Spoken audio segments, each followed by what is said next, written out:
성경은요, 죽음을 외면하지도 않고 회피하지도 않죠. 성경은 오히려요, 죽음에 대해서 아주 집요할이 많지 고집스럽게 언급을 하고 있습니다. 죽음을 언급하지 않고, 죽음을 다루지 않고 성경의 신앙을 말할 수 없을 정도입니다. 성경은 이 죽음을 세 가지로 언급하고 있습니다. 성경이 말하고 있는 죽음의 그 첫 번째는 뭘까요? 우리 모두가 알고 있는 죽음. 심장 박동수가 멈춰버리고 호흡이 끊어진 상태. 그 생물학적 죽음. 육신의 죽음이죠. 의사가 죽은 사람에게 와서 진단을 하죠. 맥박을 재보고 또 호흡을 살피고 몇 년, 몇 월, 며칠, 몇 시 누구누구 씨가 돌아가셨습니다. 이렇게 사망을, 죽음을 선고하죠. 육신의 죽음을 말하는 것입니다. 사람들은 이 죽음을 매우 공포스러워하고 두려워하죠. 그래서 이 죽음을 맞이하고 싶지 않아 하고, 그래서 우리는 매일 운동을 하고 보약을 먹고 심지어 젊은 피를 수혈하기까지 하잖아요. 이 육신의 죽음을 거부하는 이 사람들의 욕망이 얼마나 강하냐면 이런 말이 나올 정도죠. 죽음아, 내가 때가 되면 알아서 갈 테니까 수고스럽게 찾아오지 말아라. 우리가 이처럼 죽음에 대해서 거부하지만요, 이 육신의 죽음이라고 하는 것은 면제된 사람도 없고요, 또 이 죽음을 거부할 사람도 없죠. 사람은 원하든 원하지 않든 이 죽음을 향해서 가고 있고, 또 이 죽음 앞에 모든 사람은 평등합니다. 이 육신의 죽음, 이것이 사람들이 알고 있는 죽음이죠. 성경은요, 사람이 알고 있는 이 죽음, 이 육신의 죽음 이외에 또 다른 죽음을 언급을 하고 있습니다. 이 영적 죽음이에요. 이 영적인 죽음은요, 메디컬 닥터가 와서 뭐 이렇게 청진기를 댄다고 해서 확인할 수 있는 게 아니고요, 병원에 가서 엑스레이를 찍거나 MRI를 찍는다고 해서 나타나는 게 아니에요. 이 영적 죽음은요, 사람은 알지도 못하고 사람은 느끼지도 못하는 그런 죽음입니다. 이 영적 죽음은 하나님과 은혜의 관계 속에 있던 사람이 그 생명이신 하나님과 관계가 분리 단절된 상태를 말합니다. 그걸 영적 죽음 또는 사망이라고 하죠. 이 인간에게 이 영적 사망이 언제 임했을까요? 네가 선악을 알게 하는 나무의 실과를 먹는 날에는 정녕 반드시 죽으리라. 아담과 하와가 선악과를 따먹었는데 즉시 죽었습니까? 사약을 받아먹고 갑자기 쓰러진 것처럼 피를 토하며 죽었던가요? 안 죽었죠. 무려 930세를 살았어요. 이 육신의 나이는. 근데 뭐가 죽었다는 거죠? 예. 선악을 알게 하는 나무의 실과를 먹지 마라 했는데 하나님의 명령을 불순종하고 거역하고 그 선악과를 따먹는 순간 에덴 동산에서 하나님과 은혜의 관계 속에 연합하여 살아가던 사람이 그 관계가 끊어지면서 독자적인 존재, 개별적 존재로 전락해버린 그런 영적인 사망이 인간에게 들이닥치게 되었죠.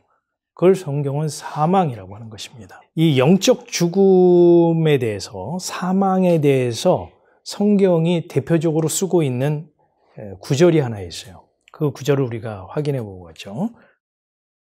죄의 삭은 사망이요 하나님의 은사는 그리스도 예수 우리 주 안에 있는 영생이니라.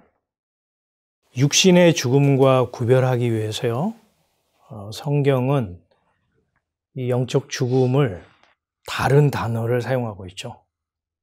사망. 이 사망이라는 단어가 어렵다고 느껴졌는지 다 죽음으로 또 이렇게 바꿔서 번역한 한글 성경이 꽤 있어요. 성경은 분명하게 육신의 죽음과 구별되는 영적 죽음에 대해서는 사망이라고 말하고 있거든요. 그래서 원어상으로도 그 단어들이 구별되어 있습니다. 선악과 따먹고 생명이신 하나님으로부터 분리 단절된 그 사람은요, 살았다 하나? 살았다고 막 움직이고 활동하고 학교 다니고 직장 다니고 비즈니스하고 목회하고 막 하지만 하나님은 좀비네? 살았다 하나 죽은 존재네? 이렇게 본다는 거죠. 이게 하나님의 인간을 바라보는 시선이에요. 인간의 평가입니다. 자, 이런 얘기를 하면 사람들은 뭐라고 반응을 보일까요? 김밥 옆구리 터지는 소리하고 있네. 헛소리 한다고 하는 거죠. 그러나 성경은요, 하나님의 이 인간을 바라보는 판정에 대해서요, 한 번도 양보하거나 타협하거나 수정하신 적이 없다는 거예요.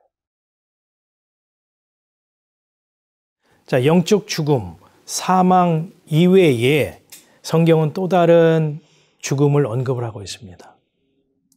세상에 대해서 죽는 죽음을 말합니다. 이 세상에 대해서 죽는다는 것을 이렇게 오해하시면 안 됩니다. 이제 내가 육신의 나이가 많이 들어서 회사에서 퇴직하게 되므로 더 이상 경제활동을 못하게 되는 사회적 죽음, 또는 내가 건강상이나 혹은 장애의 문제로 인해서 사회활동을 못하거나 경제활동을 못하게 되는 사회적 사망, 사회적 죽음을 말하는 것으로 이해하면 이 성경이 말하는 세 번째 죽음에 대해서 오해하고 있는 거예요. 이 성경이 말하는 세상에 대해서 죽는 죽음이라고 하는 것은 뭐냐면요, 이 세상의 방식, 이 세상의 풍조에 대해서 죽는 거예요. 이 세상의 방식이라는 것은 뭐냐면요, 원인과 결과의 법칙이죠. 내가 원인을 제공하면 그에 따르는 결과도 내가 획득한다고 하는 방식이에요. 콩 심으면 콩 나고, 팥 심으면 팥 나고, 아궁이에 불을 지피면 그 결과 굴뚝에서 연기가 나고, 이게 세상의 원리요 방식이에요. 그래서 지금 성경이 말하는 세 번째 죽음은 세상에 대한 죽음인데 인과에 대하여 죽은 것이고 율법에 대하여 죽은 것을 말해요. 이 율법에 대해서 죽고 세상에 대해서 죽었다는 것도 사람들은 알지 못하고 이해하지 못하고 수용할 수 없는 죽음이에요. 느끼지도 못하죠. 이제 성경에 그 죽음의 용례를 한번 찾아서 그 말씀을 좀 풀어보자고요. 갈라디아서 2장 19절과 20절. 내가 율법으로 말미암아 율법을 향하여 죽었나니 이는 하나님을 향하여 살려 함이니라. 내가 그리스도와 함께 십자가에 못 박혔나니 그런즉 이제는 내가 산 것이 아니요 오직 내 안에 그리스도께서 사신 것이라. 이제 내가 육체 가운데 사는 것은 나를 사랑하사 나를 위하여 자기 몸을 버리신 하나님의 아들을 믿는 믿음 안에서 사는 것이니라. 이게 뭔 말이냐? 그럴 거예요. 그 다음 말이 더 재미있죠. 내가 그리스도와 함께 십자가에 못 박혔다. 내가 뭐 십자가에 내가 어떻게 못 박혀? 못 박힌 적이 없는데. 내가 육체 가운데 사는 것은 나를 사랑하사 나를 위하여 자기 몸을 버리신 하나님의 아들을 믿는 믿음 안에서. 나는 나밖에 안 믿고 나를 위해서 사는데 뭘 너 내 안에 무슨 뭐 하나님의 아들을 믿는 믿음 안에서 살아. 그러니까 우리가 정신 차리고 성경 보면 사도 바울이 얘기하는 것도 되게 어려울 뿐만 아니라 저 사람 뭐 잘못 먹었나? 뭐 이렇게 우리는 반응을 보일 수밖에 없죠. 또 우리는 이런 죽음에 대해서 아무런 정보가 없습니다. 이 죽음에 대해서 여러분 학교에서 들어본 적 있어요? 학원에 가면 이 죽음에 대해서 말을 하던가요? 뭐 내일 모레 한국에 뭐 수능 본다는데 그 수능 시험 지문에 이런 내용 나올까요? 직장 시험에 이런 내용 나와요? 이 말씀이 뭐냐? 예수님께서 십자가에 매달려 죽으실 때 율법이라고 하는 증서를 갖고 올라가서 그 십자가에 못 박혀 죽으실 때 같이 못 박아 버리셨대요. 골로새서에서는 율법의 증서를 도말했다. 지우개로 빡빡 지워버렸다. 이제 그런 말을 하고 있는데, 여러분, 예수님께서 십자가에 매달려 죽으시면서 당신의 육체만 매달려 십자가에 못 박혀 죽으신 게 아니고 율법이라고 하는 그 증서를 갖고 올라가서 다 지우개로 예수의 피로 다 지워버리고 십자가에 못 박아버렸다면 예수 그리스도에게 속한 자에게서 율법은 의미가 있을까요, 없을까요? 비근한 예로 간음하지 말라 라는 율법이 있죠. 주님이 십자가에서 죽으실 때 그 율법의 조항을 예수 피로 지워버렸어. 지우개로 지워버렸어. 아니, 아예 십자가에 못 박아 죽여버렸어. 그러면 예수 안에 있는 그리스도인, 성도는 그 율법을 적용할 만한 조항이 있을까요, 없을까요? 그러면 정죄가 됩니까, 안 됩니까? 정죄라, 죄를 정하려고 조항을 봐도 간음죄가 없어졌어. 그래서 이런 말이 나온 거예요. 그리스도 예수 안에는 결코 정죄함이 없다. 이 선언이에요. 예수 그리스도 안에 있는 예수 그리스도의 핏값을 주고 사신바 된 그리스도인 성도는요, 더 이상 율법에 대해서는 죽어버린 자이기 때문에 율법의 적용을 받지 않고 은혜라고 하는 새로운 방식과 원리로 살아가는 존재로 하나님은 보신다는 거예요. 그게 성도의 정체성이에요.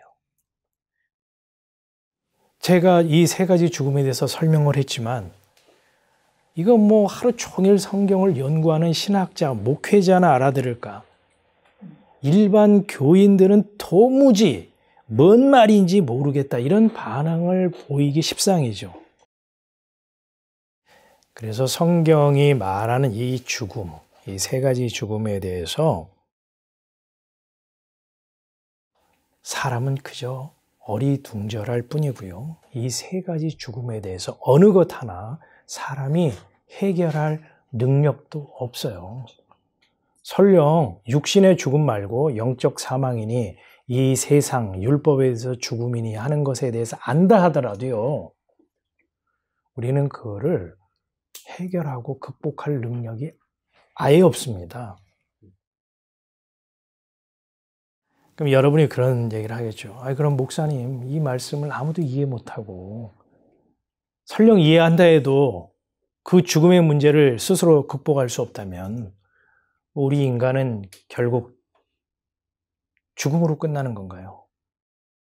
우리가 이 말씀을 잘 들여다보고 살펴보잖아요. 그러면 여기에 의외의 답을 얻을 수 있고 복음이 담겨 있다는 것을 발견하게 돼요. 아주 보석 같은 말씀. 그 답이 뭔가 하면 이 세 가지 죽음 모두 예수님이 몸소 경험했다는 겁니다. 예수님께서 십자가에 못 박혀 죽으실 때 물과 피를 다 쏟았다, 이렇게 말하죠. 철저하게 육신이 죽으셨어요. 그 죽음을, 완전한 육체의 죽음을 증명하기 위해서 예수님께서는 1시간 후에 깨어난 게 아니고 무덤에 3일 동안 머물러 계셨어요. 뭘로요? 육신의 죽음, 그 시체로 누워 계셨어요.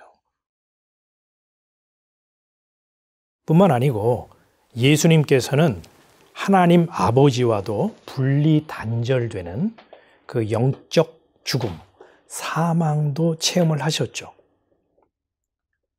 하나님으로부터 분리 단절된 사망에 처한 자들의 그 운명을 예수님이 그대로 경험하신 거예요.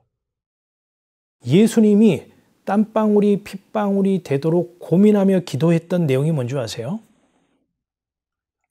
아버지, 이 잔을 옮길 수만 있다면 옮겨주옵소서. 그러나 내 뜻대로 하지 마시고 아버지의 뜻대로 하옵소서. 라고 기도했던 그 기도의 절규는 아버지와 내가 은혜의 관계에서 끊어지는 영적 사망으로부터는 이것만큼은 피해갈 수 있다면 피하게 해주세요. 이게 예수님이 가장 고민하고 기도했던 기도의 내용이에요. 우리는 이런 기도 못하죠. 알지도 못해요. 이게 얼마나 저주스럽고 얼마나 고통스러우며 정말 절망적이고 답이 없는 인생이라는 걸 우리는 알지 못해요. 예수님만이 아세요. 그래서 그 기도를 하신 거죠. 자, 세 번째 예수님의 죽음, 그 죽음이 뭐냐? 이 세상 방식, 이 세상 나라에 대해서 예수님은 죽음을 맛보신 분이에요. 하나님의 어린 양으로 오신 예수님은 이 세상의 흉악한 일이, 그 일이 때에 잡혀서 갈기갈기 찢어지고 죽음을 경험하셨죠. 흉악한 일이 때는 누구를 말하는 것일까요? 누구보다 율법을 잘 지키고 철저히 지킴으로 내 행위를 통해서 내 의를 증명해 보이려고 했던 유대 종교 지도자들, 바리새인, 서기관, 이 일이 때, 이 흉악한 이 무리들에 의해서 하나님의 어린 양이 살해당합니다. 예수님께서는 그 연장선상에서 뭐라 말씀하시냐면 내 나라는 이 세상에 속했다, 속하지 않았다? 속하지 않았다라고 아주 단언을 하시죠. 잘라 말하심으로써 예수님은 이 세상과 정면으로 충돌하신 거예요. 예수님께서는 철저하게요, 이 세 가지 죽음을 몸소 체험하시고 죽으셨던 분이에요. 그런데 만약에 죽음이 죽음으로 끝장이 난다면 그럼 막장 드라마가 되는 거죠. 그래서 소망이 없는 거예요. 그런데 예수께서는 육신의 죽음과 영적 사망에서 부활하셨다는 사실. 성경은 그것을 증거하고 있죠. 누구에게나 부활을 보이신 건 아니에요. 당신의 사람들에게, 그들에게만 주님은 죽음 권세 깨뜨리고 부활한 자신을 드러내셨어요. 그렇기 때문에 예수 그리스도에게 속한 자는요, 죽음을 이미 극복한 자들입니다. 죽어요. 우리는 흙으로 돌아갈 겁니다. 그러나 새 생명으로, 영생으로 우리는 다시 태어날 겁니다. 성경이 약속이고 소망이에요. 이거를 어려운 말로 대표 원리라고 해요. 대표 원리를 쉽게 얘기하면 이런 거예요. 다윗이 이스라엘을 대표해서 블레셋 장군 골리앗과 맞짱 뜨죠. 다윗은 이스라엘을 대표해서 나왔고 골리앗 장군은 블레셋을 대표하고 나왔습니다. 다윗이 물맷돌을 가지고 그 골리앗 장군을 쓰러뜨리죠. 다윗이 골리앗을 무너뜨렸는데 이스라엘 백성들이 환호를 지르면서 승리의 개가를 불러요. 백성들은 한 일이 있습니까? 없습니까? 그저 구경만 했어요. 근데 다윗에게 속한 이스라엘 백성이라는 그 이유 하나 때문에 자기가 골리앗을 무찌른, 골리앗을 죽이고 승리한 개선 장군처럼 그렇게 기뻐하는 거예요. 그걸 대표 원리라고 그래요. 우리가 죽음 권세 깨뜨리고 부활하신 예수님 안에 속해 있으면 그 대표 원리에 의해서 그 부활이 내 부활이 되는 거예요. 그 소망이 내 소망이 되는 거예요. 그 승리가 내 승리가 된다는 거예요. 이 말이 어렵습니까? 이해가 됩니까? 아빠가 돈을 많이 벌어오고 증권이 대박이 나고 복권이 1등에 당첨이 되는데 왜 아이들하고 와이프가 좋아하죠? 경제 공동체요. 운명 공동체요. 한 몸의 관계이기 때문이죠. 한 통속, 한 솥밥 먹는 한 가족이기 때문에 그런 거죠. 우리는 대표이신 예수님에 속했다는 이유로 그 모든 것을 극복한 그분의 승리가 우리의 승리가 된다는 이 말씀을 믿음으로 붙잡고 살아가야 한다는 얘기예요. 매일 정해진 시간이 되면 쓰레기 수거차가 와요. 그 쓰레기 수거차가 와가지고 쓰레기를 모아가지고 걷어가요. 그 쓰레기는 쓰레기 수거차에 그저 실려가죠. 사람들은 이 더럽고 지저분하고 냄새나는 이 쓰레기를 처분하고 처리하기 위해서 그거를 실어갈 수거차가 필요한 것이고 그거를 이제 불태우기 위해서 소각장을 우리는 마련해야 된다라는 게 사람들의 생각이에요. 그 패턴이에요. 근데 성경의 입장이 뭐냐면 쓰레기 수거차가 중요해. 쓰레기 이 수거차가 굉장히 의미가 있고 가치가 있고 이게 굉장히 중요해요. 그래서 이 쓰레기 수거차의 용도에 맞게 쓰레기는 있어줘야 돼. 그리고 그 쓰레기를 처분하기 위해서는 소각장이 필요한 거예요. 이게 성경식의 사고방식이에요.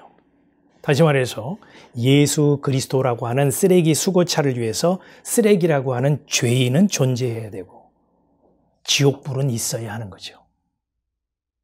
그래서 하나님은 마지막 아담인 예수 그리스도를 위해서 첫 아담을 만드신 겁니다. 하나님은 낮을 위해 밤을 지으셨던 거예요. 하나님은 용서를 위해서 죄가 있게 하시는 거예요. 하나님은 새 언약을 위해서 첫 언약을 제시하신 것이고 새 창조를 위해서 첫 창조를 하신 거예요. 하나님은 은혜를 베풀기 위해서 율법을 주신 것이고 구원을 위해서 심판이 있어야 하고 천국을 위해서 지옥이 존재해야 합니다. 이것이 바로 하나님의 일하시는 아주 독특한 방식으로 사람들의 생각과는 회로와는 완전히 다른 방식의 일하심입니다. 여러분, 쓰레기를 잘 포장해서 자기 집에 보관하는 사람이 있을까요? 예수라고 하는 쓰레기 수거차에 쓰레기인 나를 버리는 사람은 참으로 복된 사람입니다. 주일 아침부터 사람을 쓰레기에 비유해서 대단히 죄송하지만 이게 성경이 우리에게 말하는 복음이에요. 메시지입니다. 왜 그럴까요? 왜 그럴까요? 나를 쓰레기 수거차인 예수에게 던져버린 그 사람은요. 사망 권세 깨뜨리고 부활하신 예수 그리스도 안에 있는 그리스도와 한 덩어리, 한 통속, 한 운명체이기 때문입니다.